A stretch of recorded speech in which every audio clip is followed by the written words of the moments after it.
প্রতি ঈমান আনবে যারা, আর আল্লাহকে ভয় করার মতো ভয় করবে যারা। পঞ্চম নম্বরে তাদের কাজ হলো আল্লাহর রাসূলের প্রতি ঈমান আনা। এই ঈমান আনার ব্যাখ্যায় মুফাসসিরিনে কেরাম বলেছেন তিনটা ব্যাখ্যা। এক নম্বর ব্যাখ্যা হলো রাসূলের আদর্শ মানবে তারা। এইবার বলেন তো, রাসূলের আদর্শ মানার হুকুম পৃথিবীর কোন নেতা দিয়েছে নাকি আল্লাহ দিয়েছেন? আর একটু জোরে বলেন কে? এক নাম্বার, তাহলে রাসূলের আদর্শ মানতে হবে, রাসূলকে নেতা হিসেবে গ্রহণ করে নিয়ে নিতে হবে। আমরা এখানে যারা উপস্থিত আছি মুসলিম হিসাবে বলেন তো আমাদের নেতা কে? মুহাম্মাদুর রাসূলুল্লাহ সাল্লাল্লাহু আলাইহি ওয়াসাল্লাম, তিনি হলেন আমাদের নেতা। কিন্তু দেখা যায় দুঃখের বিষয়, এই পৃথিবীতে বেঁচে থাকি যতদিন আল্লাহর রাসূলকে নেতা হিসেবে মানি না ততদিন, কিন্তু দুনিয়ার থেকে চলে যায় যেই দিন কবরে শোয়ানোর সময় সবাই আওয়ামী লীগ মরুক, বিএনপি মরুক, জাতীয় পার্টি মরুক, জাসদ মরুক, বাসদ মরুক, জামাত মরুক, চরমনাই মরুক, আর এই এলাকার কোনো নাস্তিক মরুক বা আস্তিক মরুক, কবরের ভিতরে শোয়ানোর সময় একটা দোয়া পড়ি, বিসমিল্লাহি ওয়া আলা মিল্লাতি রাসূলিল্লাহ। ওগো নবীজি, আপনার মিল্লাতে, আপনার আদর্শে, আপনার কোলে কে রেখে গেলাম। আচ্ছা বলেন তো, সারা জীবন স্লোগান দিয়েছেন আপনি বাঙ্গি পার্টির, আর সারাদিন স্লোগান মিছিল করার পরে বিকাল বেলা যদি তরমুজ পার্টির অফিসে যাইয়া বলেন এক কাপ চা দেন, চা দিবে না জুতার বাড়ি দেওয়ার সম্ভাবনা আছে? কথা কয় না দেখি? কিসের বাড়ি দেওয়ার সম্ভাবনা? জুতার বাড়ি দেওয়ার সম্ভাবনা থাকে। বিএমপির মিছিল করে আওয়ামী লীগ অফিসে গেলে চা পাওয়া যায় না, খাবার পাওয়া যায় না। আওয়ামী লীগের মিছিল করে জামাতের অফিসে গিয়া বিরিয়ানি পাওয়া যায় না। কথা বলেন না কেন? কেন পাওয়া যায় না? নেতা মানছো তুমি, মুজিব আইছো জিয়ার বাড়ি, তোমার কপালে আছে এখন ঝাঁটারোনা বাড়ি। খাইতে আইছো তরমুজ তুমি বাঙ্গি পাটির লোক, মুখটা তোমার ভারী লোভী, কি যে বড় ঠক। কথা কই না দেখি? আছে না নাই? তাহলে যদি ভাই এক দলের মিছিল করে আরেক দলে যাইয়া যদি মিষ্টি পাওয়া না যায়, তোবারক পাওয়া না যায়, খাবার পাওয়া না যায়, সারা জীবন আপনি আল্লাহর রাসূল বিরোধী থাকলেন, আল্লাহর রাসূলকে নেতা মানলেন না। আল্লাহর রাসূলকে নেতা মানলো যারা, তাদেরকে পিটাইলেন, তাদেরকে জেলখানায় দিলেন, তাদেরকে আয়না ঘরে ঢুকাইলেন, তাদেরকে রিমান্ডে দিলেন, তাদেরকে দেখলে আপনার চোখ রক্তিম হয়ে গেল। আপনি তেরা চোখে তাকাইলেন। মসজিদের ইমাম, মসজিদের খতিব সাহেব জুমার আলোচনা করতে গিয়া বলল, সৎ লোকের শাসন চাই, আর বলল আমার নেতা মুহাম্মাদুর রাসূলুল্লাহ। ভাই, আপনি বড় বড় চোখ কইরা তাকাইলেন, আবার মরার পরে আপনারে কবরে রাখার সময় দেখা গেল ওই ইমাম সাহেবকেই পড়া লাগলো বিসমিল্লাহি ওয়া আলা মিল্লাতি রাসূলিল্লাহ, রাসূলের মিল্লাতে দিয়ে আসলেন। এইবার বলেন তো, আমার রাসূল কি আপনার লাশটা গ্রহণ করবে?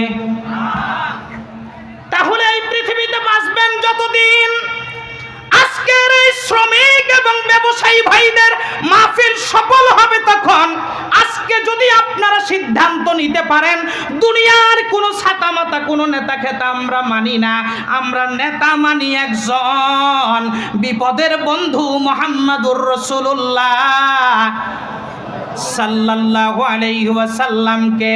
এই সিদ্ধান্ত যদি আজকে ব্যবসায়ীরা নিয়ে নেয়, আমার শ্রমিক ভাইরা যদি নিয়ে নেয়, আমার নেতৃবৃন্দ যদি মেনে নিয়ে নেয়, আমার বক্তা ভাইরা যদি মেনে নিয়ে নেয়, আমার দোকানদাররা যদি মেনে নিয়ে নেয়, আমার মাইক অপারেটর যদি মেনে নিয়ে নেয়, আমার মসজিদের ইমাম সাহেবরা যদি মেনে নিয়ে নেয়, মসজিদের কমিটিরা যদি মেনে নিয়ে নেয়, আজকে রাত্রি এখন মনে করেন 10টা প্লাস বেজে গেছে, এখন যদি আমরা যদি বলি আল কোরআনের আইন চাই, সৎ লোকের শাসন চাই, আল্লাহর নবী ছাড়া আর কোন নেতা নাই, এই ঘোষণা দিয়া যদি দিলে এবং মুখে এবং বাস্তবে কাজে নেমে যায়, আগামী রাত 10টা বাজার আগে ইসলামী বিপ্লব সাধিত হবে বাংলায়। কোনো ব্যক্তি, কোনো নেতা নেত্রীর ঠেকায় রাখার সুযোগ নাই।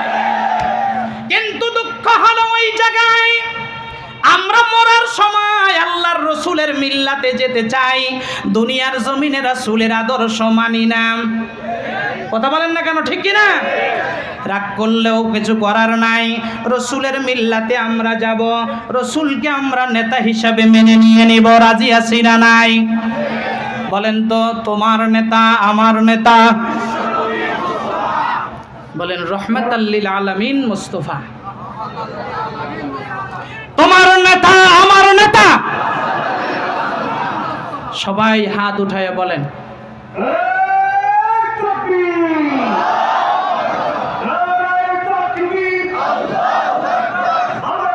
তোমার নেতা আমার নেতা, তোমার নেতা জাতির পিতা ইব্রাহিম, অন্যরা সব খোলার দিন, জাতির পিতা ইব্রাহিম। চিৎকার দিয়ে বল ঠিক কিনা?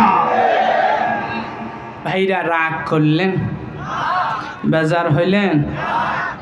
এবার আসেন, আল্লাহর রসুলকে কেন আদর্শিক নেতা হিসাবে মানবেন? 5 নম্বর কর্মসূচিতে কেন তাকে নেতা মানা লাগবে, এইটা একটু যদি বুঝাই তাহলে আপনাদের সুবিধা হবে ভাই। আচ্ছা বলেন তো, আদর্শিক দিক থেকে ব্যক্তি হিসাবে রাসূলুল্লাহর চেয়ে কোনো ভালো মানুষ পৃথিবীতে আসছে? হ্যাঁ, আসছে? আসে নাই। ব্যক্তিত্বটা তার কেমন ছিল, ক্ষমার দৃষ্টিটা কেমন ছিল? সিরাতের কিতাবে এসেছে আল্লাহর হাবিব দাঁড়িয়ে আছেন, আবু বকর ওমর দুইজনে আল্লাহর হাবিবের পাশে দাঁড়ানো। একজন ইহুদি আসলেন, পিছন দিক থেকে রুমাল দিয়ে এইভাবে করে সামনের দিকে নিয়ে রসুলের গলাটাকে চাপ দিয়ে ধরলেন। রসুলের চেহারা মোবারকটা রক্তিম হয়ে গেল। আল্লাহর হাবিব জনাবে মুহাম্মদুর রাসূলুল্লাহ সাল্লাল্লাহু আলাইহি ওয়াসাল্লামের চেহারা মোবারক যখন রক্তিম হয়ে গেল, রক্তিম চেহারায় আল্লাহর হাবিব এইবার ওমর রাদিয়াল্লাহু তাআলা আনহু বললেন, কি ব্যাপার ইহুদি, তুমি আমার রসুলকে এইভাবে কেন ধরছো? যদি রসুল এখনো আমাকে অনুমতি দেয় তাহলে আমি ওমর কি করতে পারি? তোমার লাশটাকে এখানে ফেলে দিতে পারি, তুমি কি জানো না? আল্লাহর হাবিব ডেকে বললেন, ওমর রাগ করো না, উনি এসেছে কেন জিজ্ঞাসা করো। বলল যে, ভাই ইহুদি কেন আসছো? বলে, মুহাম্মদ আমার কাছ থেকে কিছু মুদ্রা নিয়েছে, এই মুদ্রাগুলি ফেরত দেওয়ার কথা এখন পর্যন্ত দেয় নাই। বলে, ডেট কি শেষ হয়ে গেছে? বলে, না। তে শেষ হয় নাই, তার আগে তুমি এসে কেন মুহাম্মদ সাল্লাল্লাহু আলাইহি সাল্লামকে এইভাবে ধরলা? আমাদেরকে বললে হয়ে যাই তো, তোমার পাওনা আমরা দিয়ে দিতাম। আল্লাহর হাবিব বলে, ও পাওনাদার, ও তো আমার সাথে আচরণ করতেই পারে রে ওমর, বরং তুমি যাও তার পাওনাটা তাকে দিয়ে দাও, এবং তার সাথে যে তুমি রাগ করেছো এর জন্য তাকে কিছু হাদিয়া দিয়ে দাও। যখন আল্লাহু আকবার। এইরকম নেতা আর পৃথিবীতে পাওয়া যাবে না। এইবার বলেন তো, এই রকম দৃষ্টান্ত কোন নেতার ব্যাপারে কি আপনারা দেখাইতে পারবেন? এরকম কোন নেতা আসছে? সামনে আসার সম্ভাবনা আছে? নাই। তাহলে আল্লাহর রাসূলকে এই দিক থেকে আমাদের নেতা মানতে কোনো সমস্যা আছে নাকি? বিচারক হিসাবে দেখেন, আমাদের দেশে এই যে স্বজন প্রীতির বিচার চলে গেল, করো কি বলে আওয়ামী লীগ, ছাত্রলীগ, যুবলীগ, হাজার মামলা থাকার পাওয়ার কথা ছিল অন্যায় অপরাধের কারণে, কিন্তু তারা বুক ফুলাইয়া চলতো। আর নিরপরাধ মানুষ বিএমপি করবার কারণে, অন্য রাজনৈতিক দল করবার কারণে রাত্রিবেলায় ঘরে ঘুমাইতে পারে নাই। কথা কন না কেন, ঠিক কিনা? এই যে জুলুমের বিচার, আসেন তো একটু দেখি আমার রসুলের বিচার ব্যবস্থাটা কেমন। একজন ইহুদি এসে আল্লাহর হাবিবের কাছে বিচার দিলেন, ও আব্দুল্লাহর ছেলে মুহাম্মদ, তোমার একজন সাহাবী আর আমার জমি, দুইজনের জমি হলো পাশাপাশি, মাঝখানের আইলটা কাটতে কাটতে এমন একটা পর্যায়ে নিয়ে গেছে যে আইলটা পুরোটাই আমার জমিনের ভিতরে পড়ে গেছে। এইটা তো আছে, আইলটা এমন চিকন করছে যেন মনে হয় যে আইলের উনি ডিজাইনার, এইরকম এখনো দুনিয়াতে আছে না নাই? আইলটা থাকে একটু মানুষ হাঁটা চলা করবে, ঠিক না? কিন্তু এমন ভাবে কি কাটিংটা দেয়, মানুষ হাঁটবে তো দূরের কথা, ওটার উপরে পা রাখার মতো জায়গা থাকে না। আল্লাহর হাবিবের কাছে বলার পরে বলল যে এই যে পানিটা বের করে নিয়ে যায়, এই কাজগুলি সে করে। আল্লাহর হাবিব বলল ঠিক আছে, তাহলে অমুক দিন তোমাদের বিচার হবে। আদালতে আল্লাহর হাবিব বসে গেলেন, চেয়ারের ভিতরে বিচার হবে। একজন নামধারী মুসলমান আর আরেকজন ইহুদি, দুইজন ব্যক্তি চলে আসলো আল্লাহর হাবিবের কাছে। এসে যখন বিচার মামলা দায়ের করা হলো, আল্লাহর হাবিব বিচারের রায়টা ইহুদির পক্ষে দিয়ে দিলেন। সুবহানাল্লাহ কয় না? কার পক্ষে দিচ্ছেন? ইহুদির পক্ষে আল্লাহর হাবিব বিচারের রায় দিয়ে দিলেন। এই নামধারী মুনাফিক মুসলমানের পছন্দ হয় নাই। কি হয় নাই? পছন্দ হয় নাই। এ বলতে শুরু করলো আমি মুসলমান। কথা কয় না? এ বলতে শুরু করলো আমি মুসলমান, আল্লাহর হাবিব তো আমার পক্ষে রায় দেওয়ার কথা, আমার পক্ষে রায় না দিয়ে ইহুদির পক্ষে রায় দিয়েছে, আমি এ বিচার মানি না। চলে গেছে ওমরের দরবারে।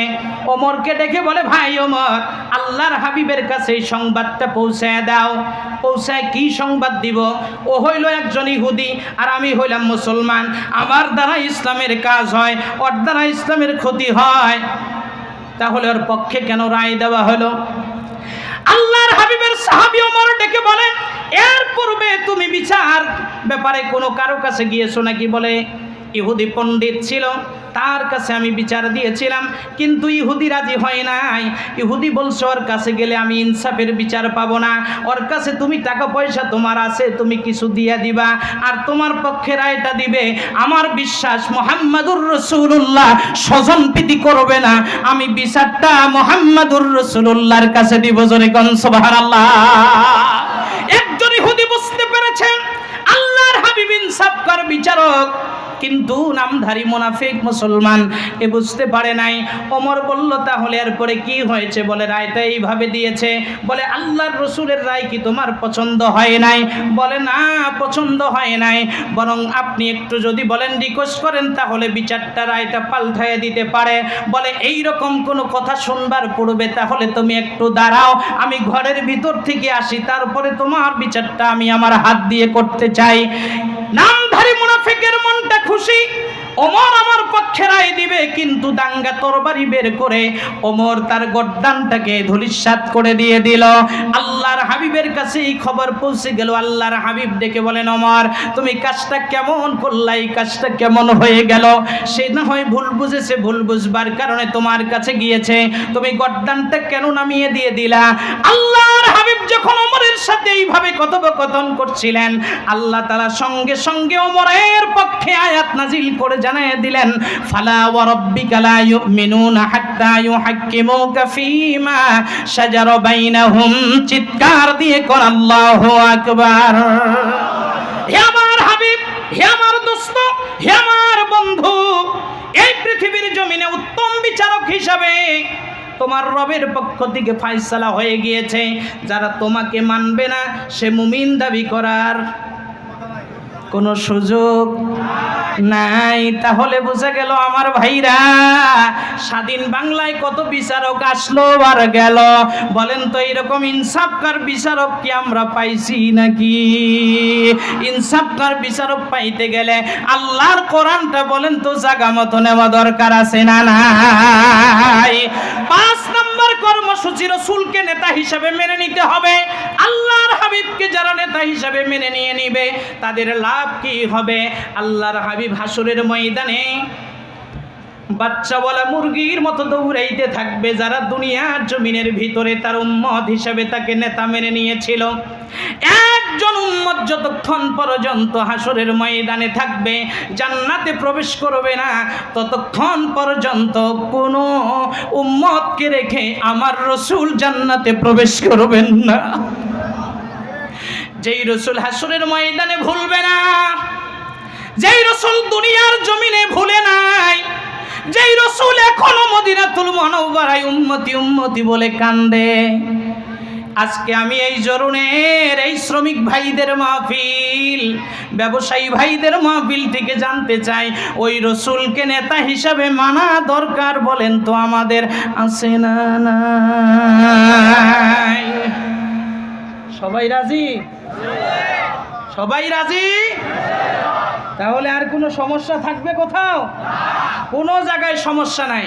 আমরা নেতা হিসাবে মুহাম্মদুর রাসূলুল্লাহকে মেনে নিয়েছি, জোরে কোন আলহামদুলিল্লাহ। কারণ তার জীবনে কোনো চুরি আছে? বলে না। চুরি করছে? ধর্ষণ করছে? লুণ্ঠন করছে? রাহাজানি করছে? কোনো কিচ্ছু করে নাই। চাঁদাবাজি করছে? কিচ্ছু করে নাই। পুত পবিত্র আল্লাহ তাআলা তাকে রেখে দিয়েছিলেন। সেই রসুলের প্রতি আমাদের ভালোবাসা রাখতে হবে, তার অনুসরণ করতে হবে, তাকে সর্বোপরি সর্বত্রই নেতা হিসেবে মেনে নিতে হবে। আপনি দেখেন, আমার রসুলের আদর্শিক দিকগুলি যদি আমি কথা বলি অনেক সময় লাগবে। আমি শুধু স্যাম্পল আপনাদেরকে ধারণা দিচ্ছি তিনি কেমন নেতা ছিলেন। নেতা হিসেবে এমন নেতার পাওয়া যাবে না। তিনি যদি পাটা উঁচু করেছেন, আল্লাহ তাআলা আরশে আজিম পর্যন্ত কবুল করেছেন।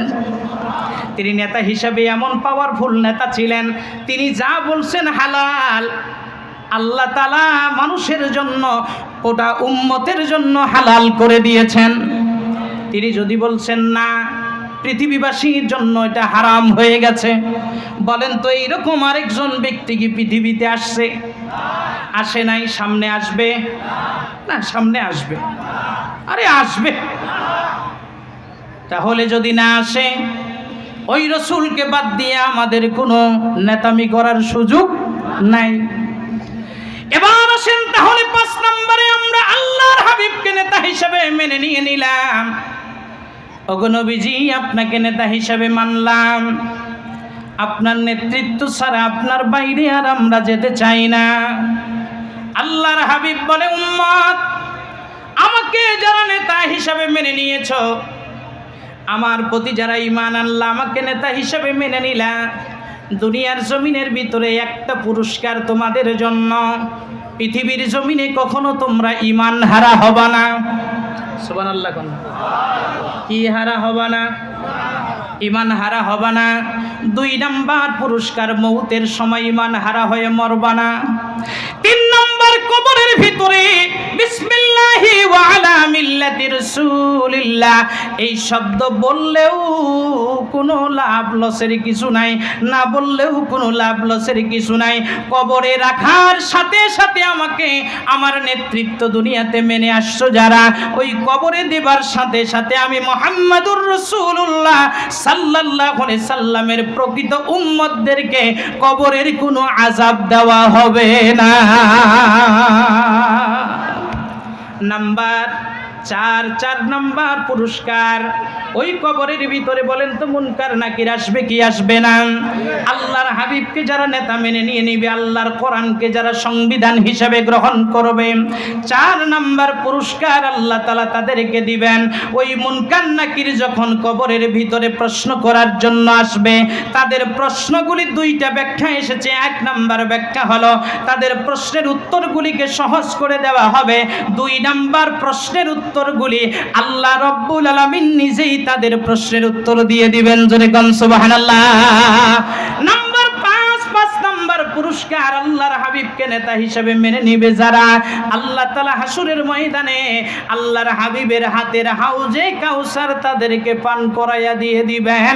6 নম্বরের পুরস্কার, আল্লাহর হাবিবের হাতের হাউজে কাউসার যারা 1 পেয়ালা পান করবে আর তাদের পানির পিপাসা লাগবে না।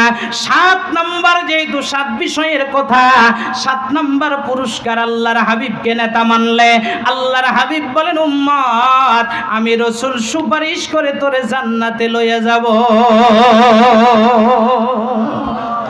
দয়াল নবী দয়ার সাগর রহমতেরি দরিয়া যারে না বানাইলে হইতো না দুনিয়া। বলেন দয়াল নবী দয়ার সাগর রহমতেরি দরিয়া যারে না বানাইলে হইতো না দুনিয়া, যারে না বানাইলে হইতো না দুনিয়া। নবী আমার পরশমণি তারে আমি নেতা জানি, ঠিক না? নবী আমার পরশমণি তারে আমি নেতা মানি, মরলে পড়ে কবরেতে, মরলে পড়ে কবরেতে টেনশন আমার হবে না। দয়াল নবী দয়ার সাগর রহমতেরি দরিয়া যারে না বানাইলে হইতো না দুনিয়া, ঠিক কিনা? আরেকটু জোরে কোন, ঠিক ওই নবীর সুপারিশের দরকার আছে না নাই? নবী আমার পরশমণি তারে আমি নেতা মানি, হাসরতে হাসরের ওই কঠিন দিনে টেনশন থাকবে না। নবীর হাতে হাউজে কাউসার পাবো যে আমরা। দয়াল নবী বলেন বলেন দয়াল নবী দয়ার সাগর, কই বুঝে নাই? বলেন দয়াল নবী, জবান কেউ খুলে রাখতে পারবেন না, স্টেজ থেকে শুরু করে সব জায়গায় বলেন দয়াল নবী রহমতেরি যারে না বানাইলে হইতো না দুনিয়া, যারে না বানাইলে হইতো না দুনিয়া। একটু গলা ছেড়ে দিয়ে চিৎকার দিয়ে গন মারহাবা, আর একটু জোরে গন মারহাবা। আমার ভাইরা আপনারা রাগ করতেছেন? আজকে বৃহস্পতিবার, একটু জ্যামে পড়ছে বক্তা, আমারও একটু কষ্ট হচ্ছে, তারপরেও আমি টেনে নিচ্ছি। একটু সময় লাগবে আসতে, কিছুক্ষণের ভিতরেই ঢুকে পড়বে। আপনারা কি বেজার হয়ে গেছেন?